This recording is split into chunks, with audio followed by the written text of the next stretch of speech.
For almost 50 years, people have been asking the same question about Frederick Valentich. Was the 20-year-old pilot taken by the strange object he reported above Bass Strait, or did something far more conventional happen during the final 6 minutes of his flight?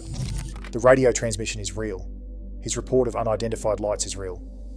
And at 7:12, on the evening of October 21st, 1978, both Valentich and the Cessna he was flying disappeared without leaving a single confirmed piece of wreckage behind. But here is where the story becomes genuinely strange. The official investigation never concluded that Frederick saw a UFO. It never concluded that he crashed either. What investigators actually found was a young pilot flying over dark water, an engine suddenly running rough, a search area shaped by uncertain information, and a final recording that supports several completely different explanations at the same time. If it's your first time here, this channel covers Australian history and mysteries most people were never properly taught. Subscribe now, because the evidence left inside the government files is more complicated than the version of this story repeated for decades. The flight that should have been routine. Frederick Paul Valentich was 20 years old and determined to become a professional pilot. After an unsuccessful application to join the Royal Australian Air Force, he continued training as a civilian and accumulated roughly 150 hours. He held a private pilot licence and a Class 4 instrument rating, allowing him to operate at night when visual conditions were suitable. It did not qualify him to conduct an entire flight solely by instruments. On the afternoon of October 21st, Frederick arrived at Moorabbin Airport and filed a flight plan to King Island, a journey of roughly 230 kilometres. The route took him southwest from Melbourne, across the Victorian coastline near Cape Otway, and then over Bass Strait. His plan allowed 41 minutes to reach the Cape and another 28 minutes to reach the island, all below 5,000 feet. The aircraft was a 4-seat Cessna 182L, registration Victor Hotel Delta Sierra Juliet, refueled to capacity shortly before departure with approximately 5 hours of endurance listed on the flight plan. The weather was considered suitable for a night visual flight. Visibility was good, winds were light, nothing in the briefing suggested that the crossing should become an emergency. Frederick carried 4 life jackets and told the briefing officer and the aircraft operator that he intended to collect friends from King Island. Investigators later found no evidence that those friends were waiting. Other people believed he was travelling to collect crayfish, but that explanation could not be confirmed either. He had also made no arrangement for the King Island aerodrome lights to be activated for his arrival after dark. Victor Hotel Delta Sierra Juliet departed Moorabbin at 6:19 p.m. Frederick established normal radio contact with Melbourne Flight Service and reported Cape Op in sight at approximately 7 o'clock. Nothing unusual had happened during the first 40 minutes. Then he crossed the coastline and moved out over Bass Strait, where the surface below him was becoming dark and the visual horizon was becoming progressively less distinct. The 6 minutes on the recording. At 7:06, Frederick contacted Melbourne Flight Service officer Steve Roby and asked a question that immediately changed the character of the flight. "Is there any known traffic below 5,000? Roby told him there was no known traffic. Frederick replied that there appeared to be a large aircraft below that altitude. Asked what type it was, he said he could not identify it because of the speed at which it was travelling. 4 bright lights were visible, resembling landing lights, and the object had just passed at least 1,000 feet above his Cessna. Frederick then asked whether any Air Force aircraft were operating in the area. Again, Roby told him there was no known traffic. The object, Frederick said, was approaching from due east. After a short pause, he described it as playing some sort of game, crossing above him 2 or 3 times at speeds he could not identify. Roby asked for his altitude. Frederick confirmed 4,500 feet. The unknown object appeared to be orbiting above him, but when Roby asked for a more useful description, Frederick could provide almost nothing conventional. It was long, it was moving too quickly to identify. And then, directly in front of his Cessna, it appeared to become stationary. Frederick began circling to obtain a better view. The object vanished. Moments later it appeared again, now described as having a shiny or metallic exterior and a green light. The language in the exchange is important because Frederick never begins shouting about aliens or claiming that he is being abducted. He speaks in the uncertain vocabulary of someone trying to place an unfamiliar thing inside familiar aviation categories. He calls it an aircraft, then an unknown aircraft, then repeatedly struggles to explain why the word aircraft no longer seems correct. At approximately 7:11, a second problem appeared. Frederick reported that the Cessna's engine was rough idling. The power was set, but the engine was coughing. Roby asked what he intended to do. Frederick said he intended to continue to King Island, then reported that the strange object was hovering above him again. His final complete observation was the sentence that turned an Australian missing aircraft investigation into an international sensation. It is hovering, and it's not an aircraft. At 7:12 and 28 seconds, Frederick called Melbourne once more. His microphone remained open for approximately 17 seconds. The tape captured a sequence of noises widely described as metallic, scraping or clattering, although no description can identify what produced them. There were no further words. Roby called Delta Sierra Juliet repeatedly and received no answer. The sound that became a legend. Later, retellings described the final noise as though the recording captured an unknown machine destroying the Cessna. The tape establishes nothing that specific. An open aircraft microphone can collect engine vibration, cockpit movement, interference and mechanical noise. The Department of Transport could not identify the sound, but it did not classify it as evidence of another craft. The recording proves what Frederick reported, and how abruptly communication ended, not what he saw. The search that found nothing. Search and rescue action began that evening and expanded across Bass Strait the following morning. The Royal Australian Air Force deployed an Orion Maritime Patrol aircraft. Civil aircraft searched from above.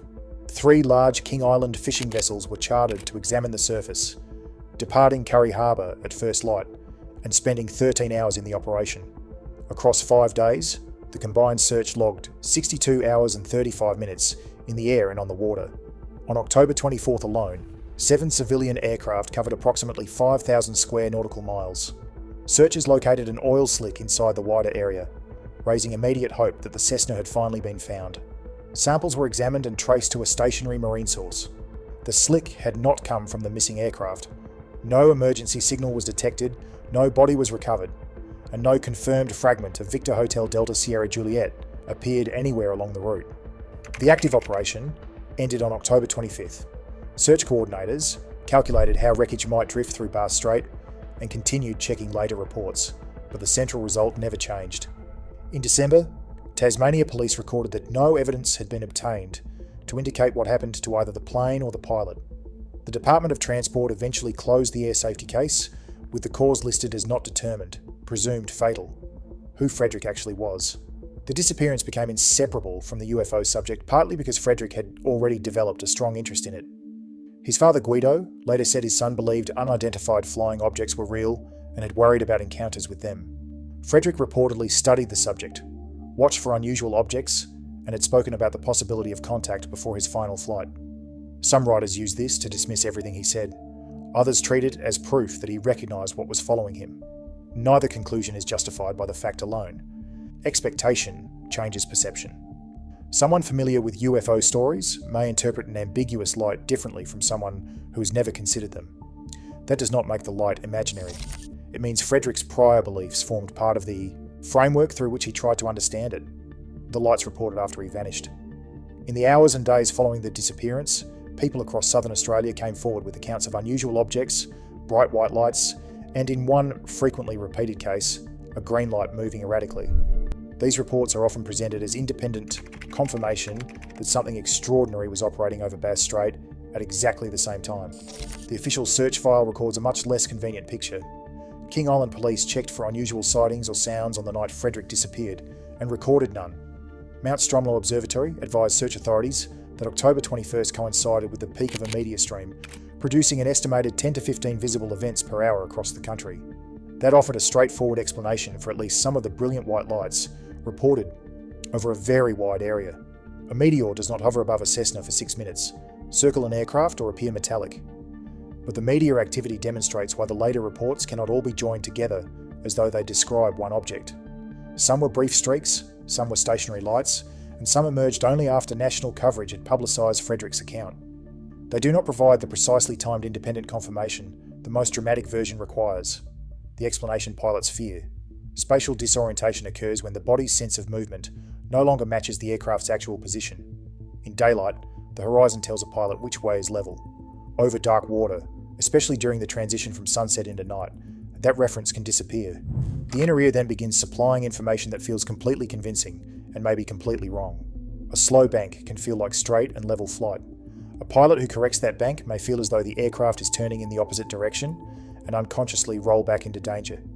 If the turn continues while altitude falls, the aircraft can enter a graveyard spiral.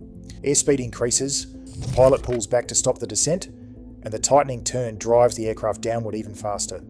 The only reliable escape is to ignore the physical sensation, trust the instruments and level the wings. Frederick was licensed to fly at night in suitable visual conditions, but he had only about 150 hours of total experience. He was flying over a dark sea, concentrating on lights outside the cockpit and deliberately circling to keep an unidentified object in view. Those are not invented details added to make the theory work. They are taken directly from the flight plan and the radio exchange, and together they create the precise environment in which spatial disorientation becomes dangerous. The four lights. Skeptical investigators have proposed that Frederick was looking at a group of bright celestial objects near the horizon, possibly including planets and a bright star, while his own aircraft was banked at an angle. With no stable horizon, fixed points of light can appear to move as the observer moves. A light that seems to cross above the aircraft may actually be the pilot's frame of reference rotating around a stationary object. The green light could have been a navigation light, an optical effect, or something that cannot now be identified. This explains how an object could appear fast, stationary and orbiting during the same conversation. It does not prove which lights were visible from Frederick's position or how the Cessna was oriented. No reliable radar track captured the final manoeuvres, and at 4,500 feet, far from Melbourne's radar site, the absence of a return was not unusual. The engine that began coughing. If the Cessna entered a steep bank or spiral, fuel flow to its gravity-fed engine could have been disturbed, producing the rough running Frederick reported. A conventional mechanical problem is equally possible. Because the aircraft was never recovered, investigators could not examine its fuel system, controls, propeller or engine. The coughing supports several explanations and chooses between none of them. The wreckage, there may not be wreckage. In 1983, an engine cowl flap from a Cessna was found on Flinders Island. Its manufacturing details fell within a range that could have included Victor Hotel Delta Sierra Juliet and investigators considered whether currents might have carried it from the disappearance area. But the part could not be matched uniquely to Frederick's aircraft. It may have belonged to the missing Cessna. It may have come from another aircraft entirely. After 5 years without a single confirmed fragment, even a compatible piece of metal looked like an answer. But compatibility is not identification. The theory that Frederick escaped. Because the Cessna carried enough fuel to travel far beyond King Island, some researchers proposed that the entire radio encounter was staged. The unverified reason for the journey, and the missing arrangement for runway lights, appear suspicious when placed beside that theory. Frederick could have turned away from the route, landed elsewhere and created one of Australia's most elaborate disappearances.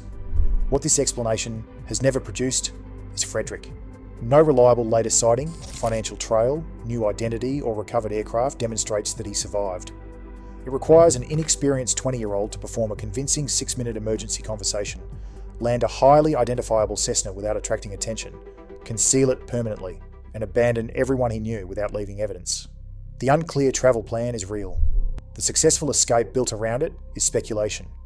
What the investigation actually found. The official record supports a much narrower and more uncomfortable conclusion than either believers or skeptics usually want. Frederick encountered lights he could not identify. He became preoccupied with them. His engine began running roughly. Communication ended while he was still over or near Bass Strait. An intensive search failed because the aircraft's precise final path and impact point, if there was an impact, were unknown. None of that requires an extraterrestrial craft. Dark water, a disappearing horizon, limited experience, visual fixation, spatial disorientation, and a possible engine problem are enough to create a fatal sequence. But enough to create a sequence is not the same as evidence that the sequence occurred. Without the aircraft, investigators could not confirm a spiral, a structural failure, fuel starvation, or impact with the sea. This is why the case has survived when thousands of other aviation disappearances have faded from public memory. The recording gives the mystery a voice but no ending. Every sentence narrows the possibilities until the final 17 seconds widen them again. The object sounds physical because Frederick describes it as physical. The crash explanation sounds probable because the flight conditions make it probable. And neither can be tested against the one piece of evidence that would settle the argument: the missing aircraft itself. Frederick Valentich was almost certainly not carried into another world.